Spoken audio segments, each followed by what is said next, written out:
All right, welcome back to another episode of the Shed Geek podcast.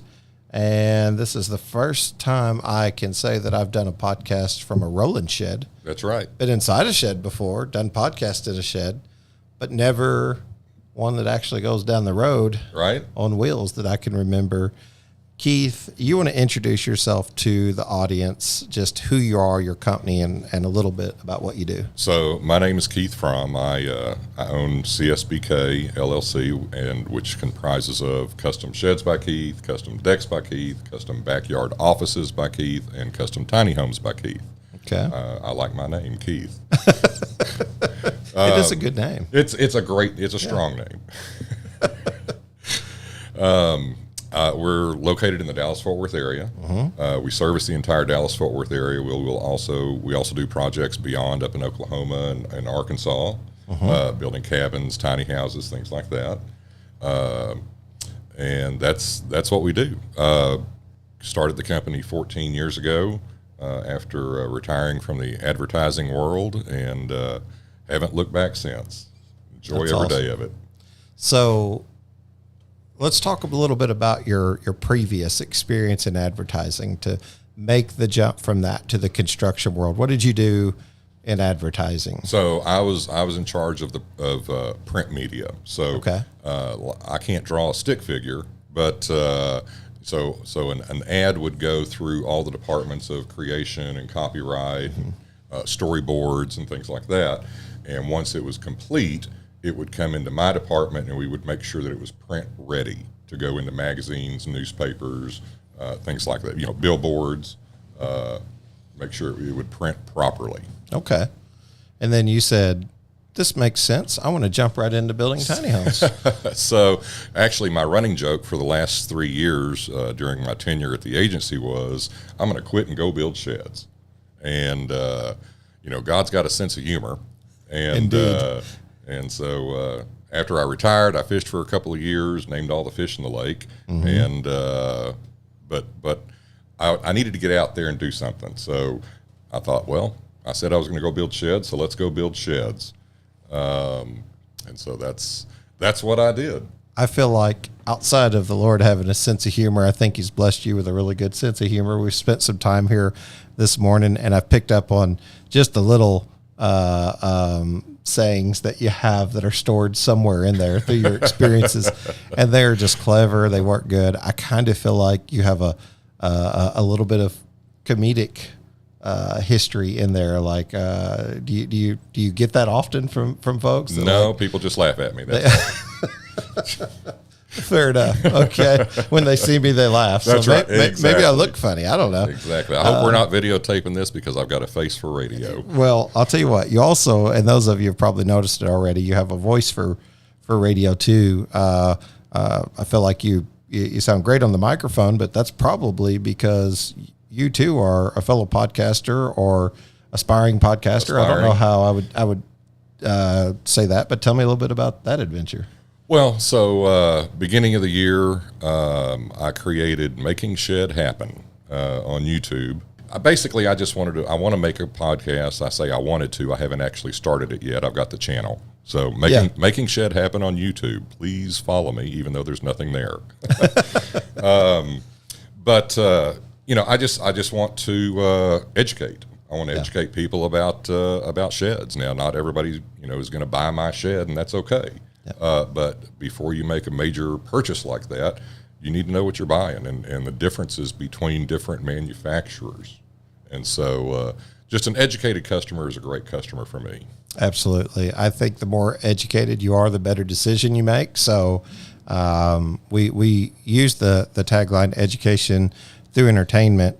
And, we also talked about early on kind of partnering with other shed companies or whatever area of business we were in, like walking across the aisle and shaking a hand and saying, hey, you're doing a great job. And I think we can learn from each other. And Tyler Mahan come on, and he said, a rising tide lifts all boats. Absolutely. And that after that, it just stuck with me. Introducing the Real Steel Bird's Mouth Notcher, the ultimate solution for shed builders, both large and small, seeking an efficient and safe way to put a bird's mouth notch in their truss. Our machine is designed to make your truss construction process easier and faster while ensuring the highest degree of accuracy and precision. At Real Steel, we understand that every shed builder has unique needs and requirements, and that's why we designed our bird's mouth notcher to be highly adjustable and customizable. It can easily accommodate angles from 15 to 45 degrees and can cut up to 1 5/8 inch deep, making it perfect for a wide range of truss configurations. Our bird's mouth notcher is powered by a 7.5 horsepower electric motor, which provides a smooth and reliable cutting experience every time. It can handle 2 boards at one time, and the boards are securely held in place by an air clamp, ensuring that your truss components stay in place while they are being notched. The cutting head features indexable knives, which means you can easily rotate the knives when they become dull, saving you both time and money in the long run. Safety is our top priority, which is why our bird's mouth notcher is equipped with a built-in dust hood that has a 4-inch port to collect sawdust, keeping your workspace clean and safe. Additionally, the angles are set by a hand crank, and we've included 2 battery-powered digital readouts that allow you to precisely measure the angle and depth of cut, so you can achieve the exact notch you need with ease. Contact us today at realsteel.com or call Darren at 570-713-0665. Real Steel, production machines for the wood industries. And he's just here north of us, well, quite a ways north in Pauls Valley, going up toward Oklahoma City. So as you just go north out of Dallas. But, you know, and that stuck that it was like, wow, in a industry where we're also close knit and connected in some way, shape, or form, it really is good to kind of just increase education, communication for the B2B side, the B2C side. Right. And honestly, you know, we've just ran with that coming up on 4 years in March now. Will be the start of our 4th season. And it's just really amazing that God sort of blessed us to do this. So, man, I want to encourage you, and definitely if you have questions, anything, resources that you need, just pull on us for experiences we've had. And if we can help, we want to do that. I think you have such a unique idea here in the DFW area and what you do. So let's talk about what we're in today. How people know you whenever they see you at the DFW, how they could or will begin to see you as you not just podcast, but as you drive around. So what we've done is back in August is when we started this project. I had a 16-foot, just a cargo craft white cargo trailer, and this had been a work trailer for us, with lumber and everything in it.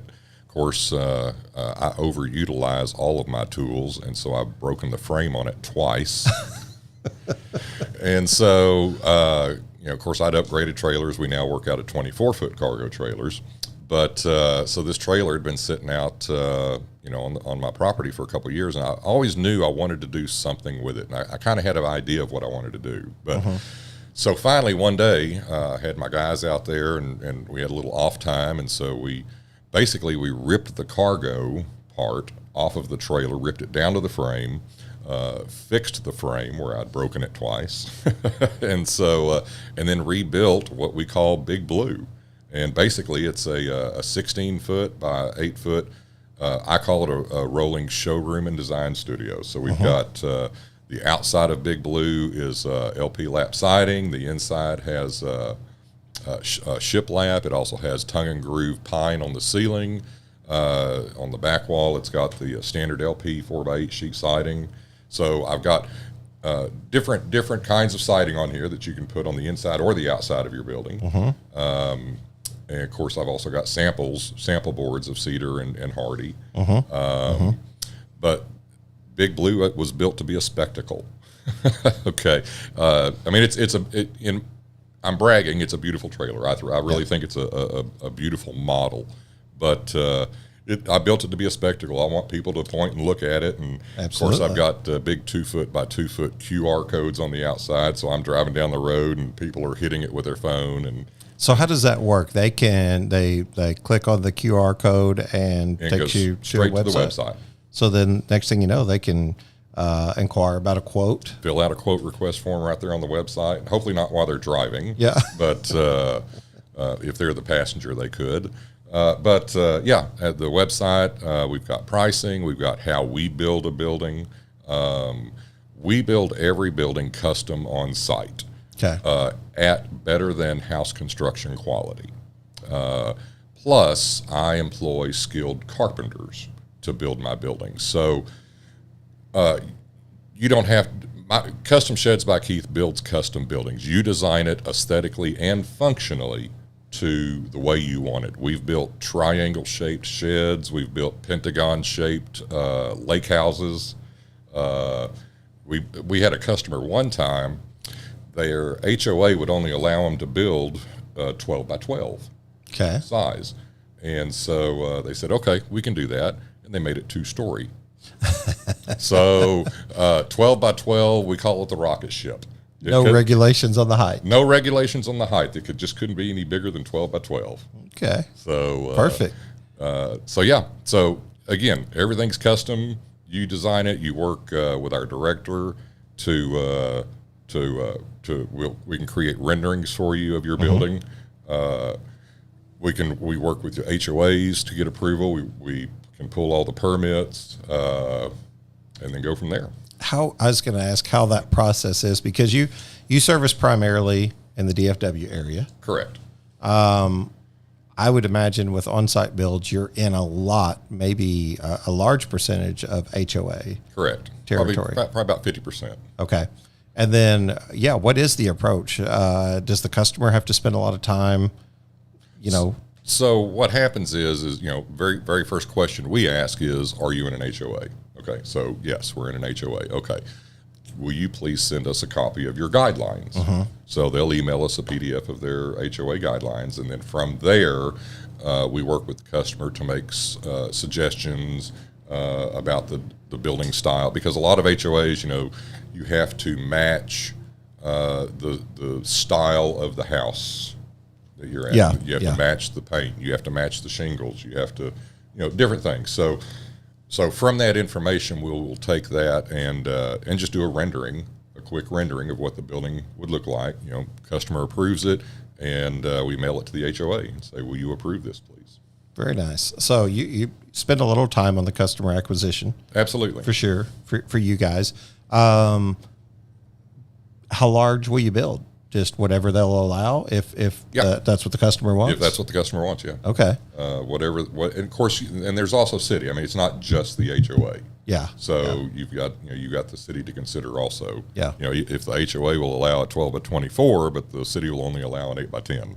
Now, you jumped from the advertising into this. Did you start out building these yourself before? I did. So the first 3 years of Custom Sheds by Keith was just me out there building little 8 by 10s, 8 by 12s by myself. And started out with a F-150 pickup and a 4x8 flatbed trailer. That's all you need. That's all you need. And out there. But the first time I had to lift an 8-foot by 20-foot wall by myself, I was like, you know what? Maybe I need to start getting some help. I feel like there's potential advertising opportunity here for a company that I'm thinking about. I'm going to have to reach out to them. Okay. Whenever I think about lifting walls. Right. Right. Well, and we were building a 2-story cabin on Lake Whitney here in the area, and 32-foot long walls, and I actually bought some wall jacks. Yeah. And so that made life a lot easier. Now, what was funny on that quick joke on that was we had built the first story, and we were all up on the second story building the walls. We had climbed up there on our ladder. We built our wall, stood the wall up, the very first wall up. Our ladder was on the other side of that second story wall. There you go. So the smallest guy, we all grabbed his arms and slid him down the wall, and he moved the ladder over so we could all get down. Very nice. Whenever being small works to your advantage. That's right. That's right. So it just went well, and then you began to really see an opportunity to expand this program. Well, correct. We, I mean, up until COVID, it was just Sheds by Keith. I'm sorry, Sheds by Keith and Decks by Keith. Okay. We had built some, a couple of tiny houses, a couple backyard offices, but when COVID hit, and nobody knew what was going on or what was going to happen or anything, fortunately, we fell into the construction category, so we didn't have to shut down. Right. Of course, we were very careful to, even outside talking to the customer, we all wore face masks. We were testing the guys, making sure everybody was okay at all times. But and everybody's working from home. And I loved the videos on YouTube of an executive sitting there working on his computer, and the 2-year-old comes walking in and in the diaper and nothing else on. That's real life right there. That's real life right there. Yeah. So everybody was working from their kitchen table, from their bedroom, whatever, and the concept of backyard offices wasn't new, but it became more prevalent when COVID came around. So that's when I started Custom Backyard Office by Keith. It was very, very necessary. Yes. At that time, and I think it ushered in a lot of other things. Have you ever had a customer ask you about how to supply power to their shed? Do you sell electrical kits as an upsell for your sheds currently? Do you want an easy, no-hassle option to offer for your customers when they want to add electric to their sheds? Check out EcoEthics Solar. EcoEthics Solar is looking for shed manufacturers and shed dealers who want to be able to provide a solar electric option to their line of sheds. With EcoEthics Solar, you can purchase the Sunsaver, a solar product specifically designed with the shed owner in mind. Want to offer a larger product that can operate a full tiny home? At EcoEthics Solar, they have the necessary product, training, and capacity to meet your customers' needs. Installation for the Sunsaver is simple and takes just 45 minutes. You can even install it right there on your sales lot or at the manufacturing facility. EcoEthics Solar even provides hands-on in-person training if necessary. Plus, they will provide you with video tutorials and handouts with specific installation instructions that keeps adding a solar-powered electrical system to your shed fast and simple. In many cases, the end user can even perform the installation once the shed is delivered to their home. If you are interested in purchasing a unit for display and then drop shipping your orders, or even ordering multiple units to have available as you build, contact my friends at EcoEthics Solar at 336-250-1284 or email sales@ecoethicsolar.com. Outside of the fact that sheds were already multifaceted, being used for multiple different things. Oh, absolutely. It really sort of got people comfortable with the idea of like shopping around online because you had to. Right. And I like to say that it increased the online presence by, 10 years or more, who knows.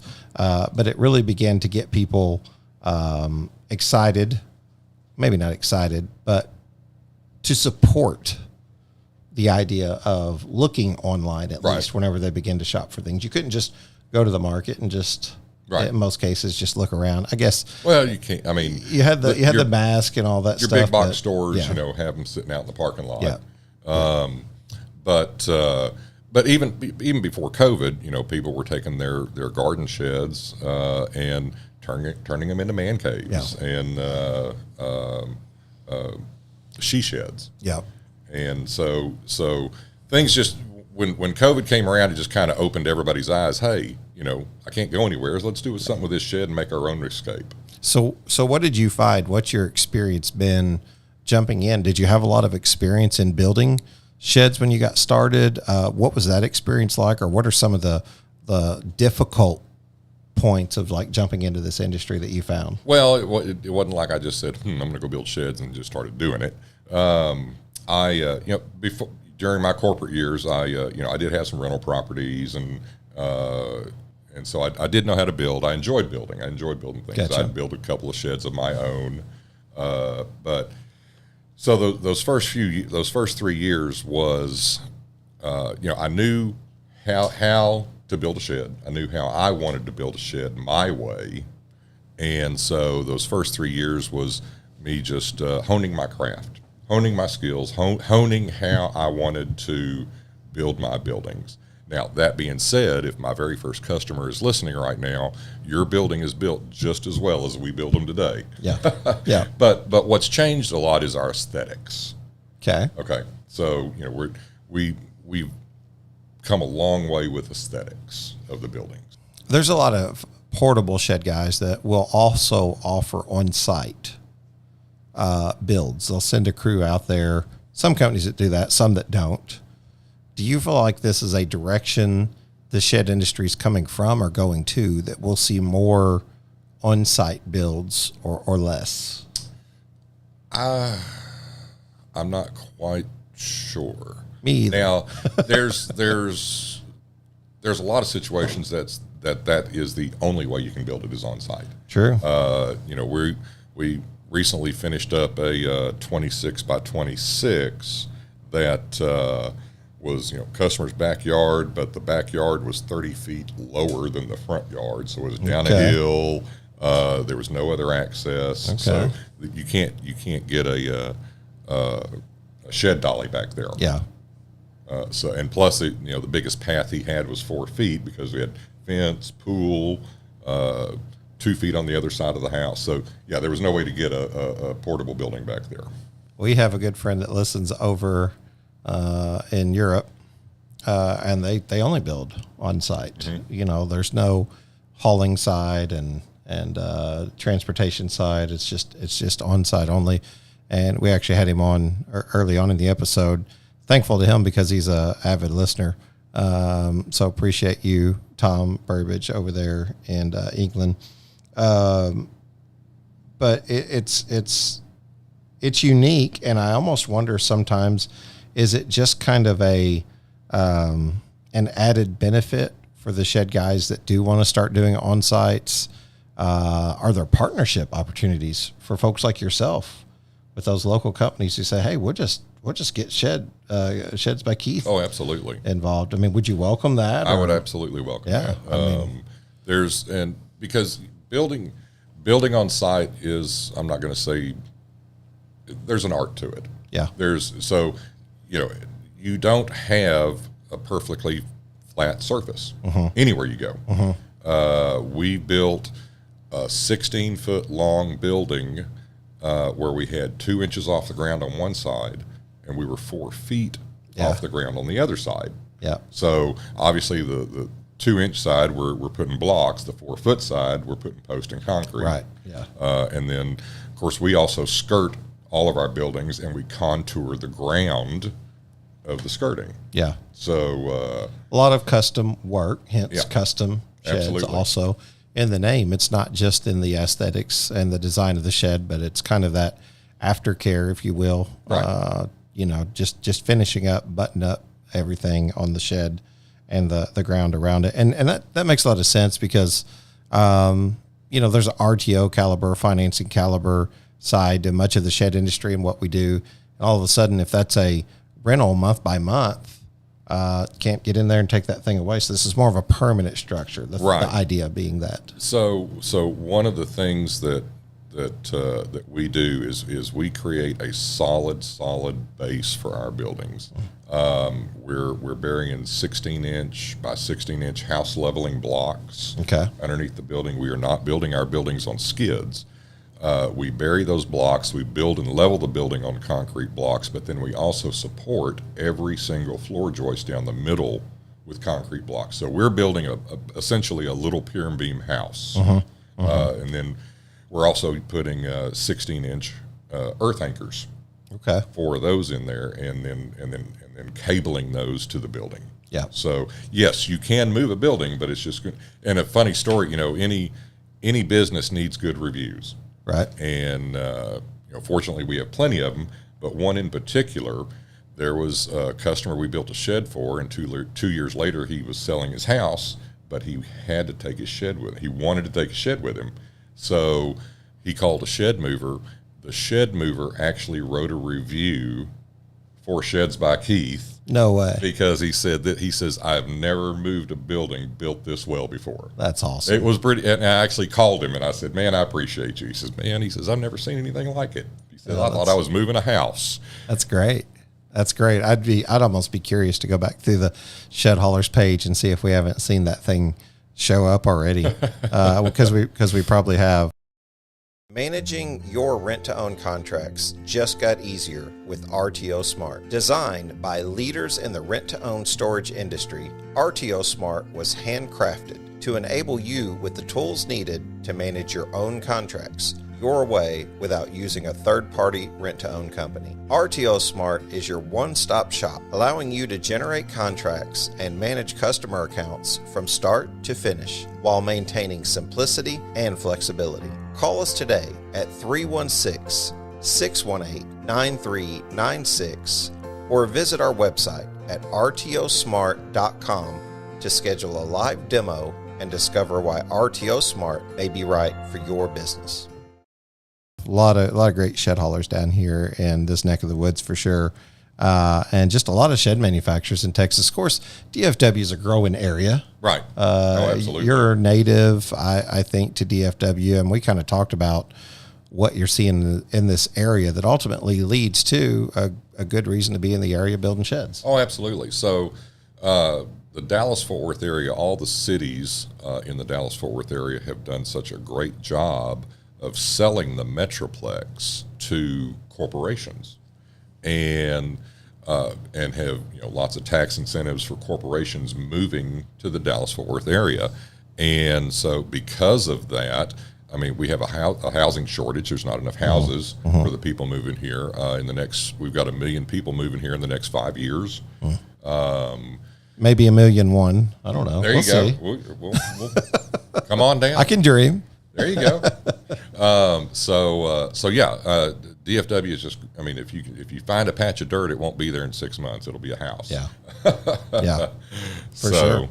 So yeah, it's just growing like crazy. It's such a large city when you consider all, we came down here and we stayed in Waxahachie at an RV park.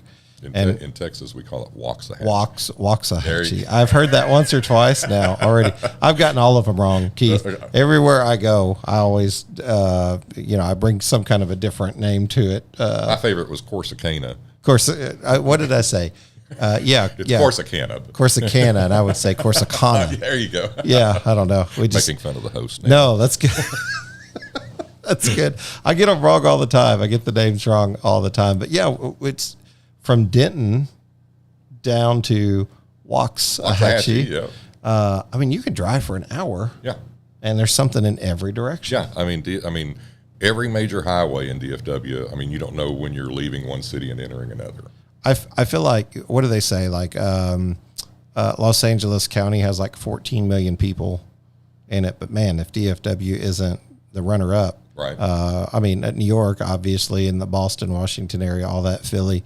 But if you take almost like that triangle between Houston, I think Houston's the fourth largest populated wise city in the United States, New York, LA, Chicago, Houston.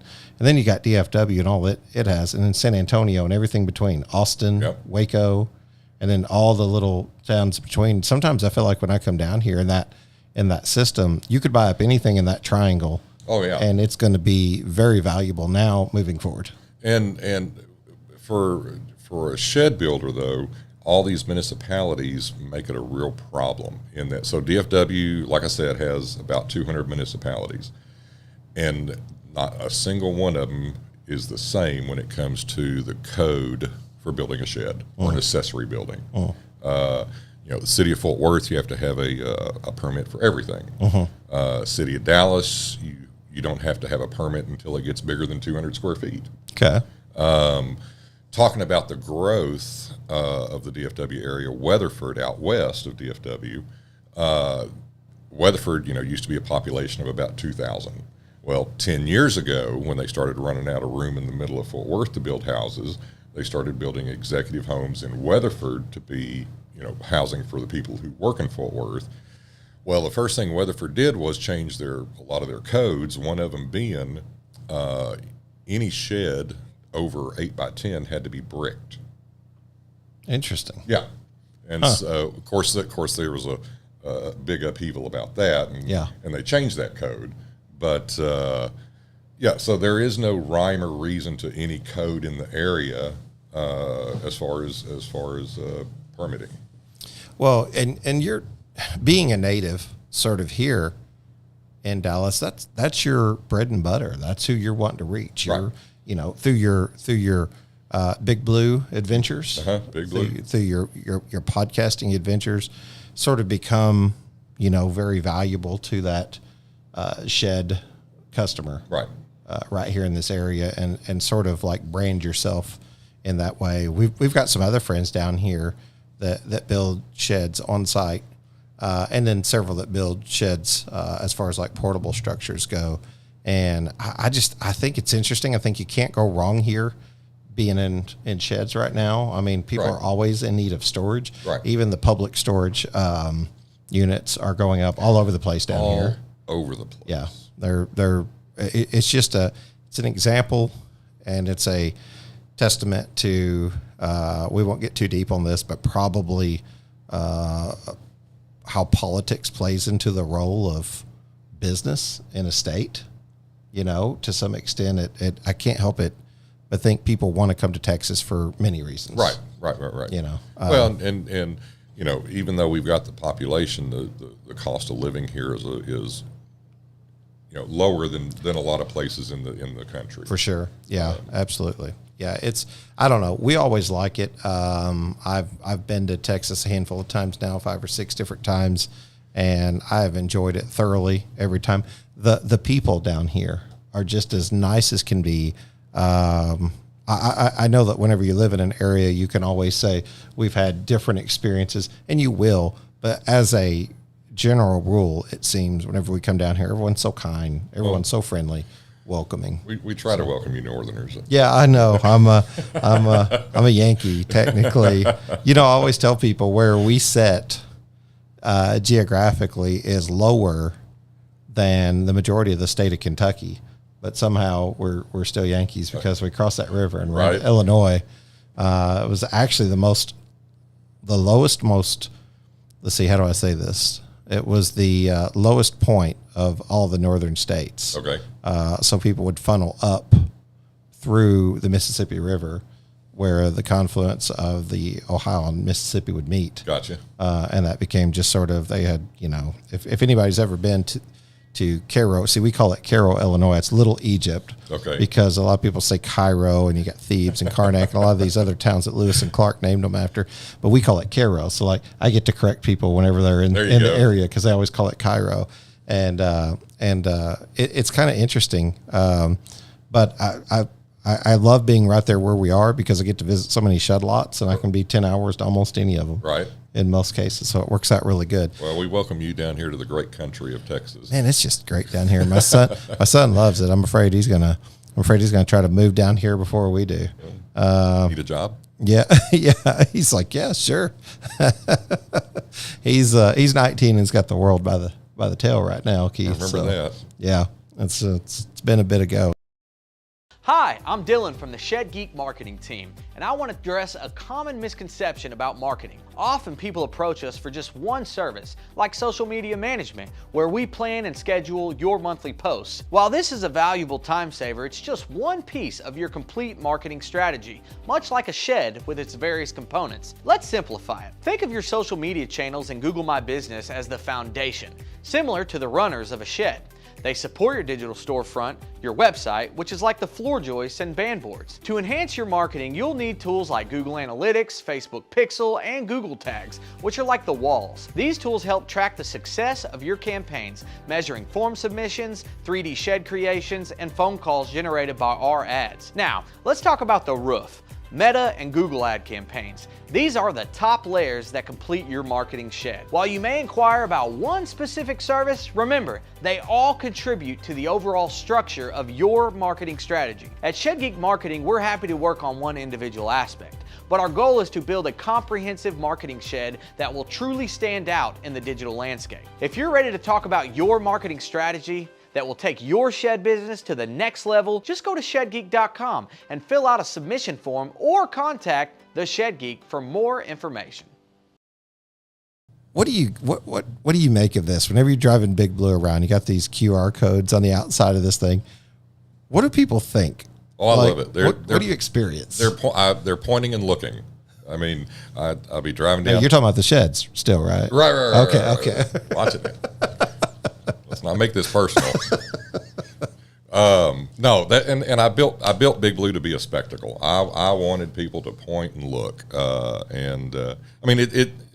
Again, I'm proud of her. She's a beautiful building. Absolutely. But yeah, I wanted her to be seen, and and we've got banners on the outside of it. We got it lit up, and when I'm driving down the road at night, I've got the generator running in the back of the truck. I've got all the lights on. I got the TV running. I got lights on the outside of the trailer, and we showed up. So we met in Arlington. We're sitting in a parking lot. We're sitting in a parking lot. Yeah.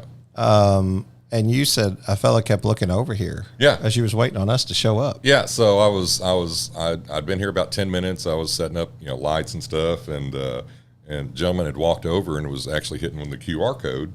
And so I opened the door and said, "Hey, how you doing?" And he said, Good. I said, "Can I help you with anything?" He says, I actually, I see you on Facebook. I follow you on Facebook. He says, "I even got a quote from you one time." I said, "Well, that's awesome." And he says, "Yeah, I've seen the pictures of Big Blue on Facebook and your website, but I looked over here and I was like, is that really Big Blue?" So is the Facebook page Custom Sheds by Keith or Big Sheds Blue? by Keith. Facebook, okay. Yeah, Facebook. Okay. Sheds by Sheds Keith. by Keith. Okay. As you're saying this, I think it's hilarious. Like I'll see people creep by because we can see out the window. Yeah. And I'll see people creep by and they're smiling. Yeah. And they're pointing and they're looking over here. And I think it's great the way the guy come over and he recognized you. And driving down the highway, I get a lot of waves, people waving and honking, and my thought is, why would people not do that more? Like, why have we become so dignified that we can't, laugh at ourselves and it's actually a really great business idea. The first time I started putting on the suspenders and bow tie, right. I was like, oh man, I don't know if I'm comfortable enough to do this. I must have thought I was cool or something, and people would think something of me if, to see me in this weird geeky outfit. And then I began to embrace it. At some point you started to realize that like, if we just don't take ourselves so serious, right, absolutely. It was kind of amazing how people responded to it. And they were like, "Hey, you're having fun, aren't you?" Yep. Like this, like you're actually a guy having fun. Yep. Absolutely. I am. Like if I can't make fun of myself, right. And just have a little fun doing this, I got feedback. I like making fun of you too. Absolutely. I'm glad you do. I definitely remember, like some people saying, "Oh, Shed Geek, we don't know. Does that mean like, geek means, kind of a, like, everything about this stuff?" And I was like, well, listen, I don't know all about it. I try to take a humble approach. I'm trying to learn about it. Right. But Shed Geek meaning, we want to know about sheds, more about sheds, talk to people about sheds, but we don't have all the answers. I feel like it's a similar approach. So I kind of feel, kindred spirits here in that sense that like, you said, hey, let's make this a spectacle. Let's make it fun. Let's make people see it. Right. And it's created business. It's right. generated good business. And you're selling fun. Exactly. To your point, switch lanes here real quick. As I've hired different carpenters over the years, and I've talked about how the aesthetics of my buildings have changed. Mm-hmm. Those changes have come from those carpenters that I've hired. And, okay. and again, with me being coming up in the advertising world, in the corporate world, and not the construction world, I hadn't seen a lot of construction, per se. Okay. But as I was hiring different carpenters, they would bring ideas to the table, and we would incorporate those ideas into the buildings. Yeah. And just take them. I mean, over the years, we've just been able to take things to the next level. I mean, every year, next level, just by listening to my carpenters and my guys and listening to their ideas and incorporating them in. Is that the difference in being a boss and a leader? Like being a leader. I wasn't trying to go that deep. Okay, well, that's fine. I'll take it there. No, that's fine. No, I feel like there is a really good message there to. You don't always get that. A lot of times it's like, hey, I know what I'm doing. Listen and hush up and go to work.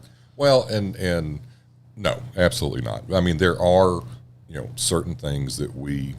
That I do insist on, and as far as how we build our buildings. Okay. That obviously will not change because this is what we've built our business on, the mm-hmm. quality of how we build things. But even on the quality, I've incorporated some of my employees' ideas. So if they have an idea to make it better, I will absolutely listen, and we'll try it. Yeah.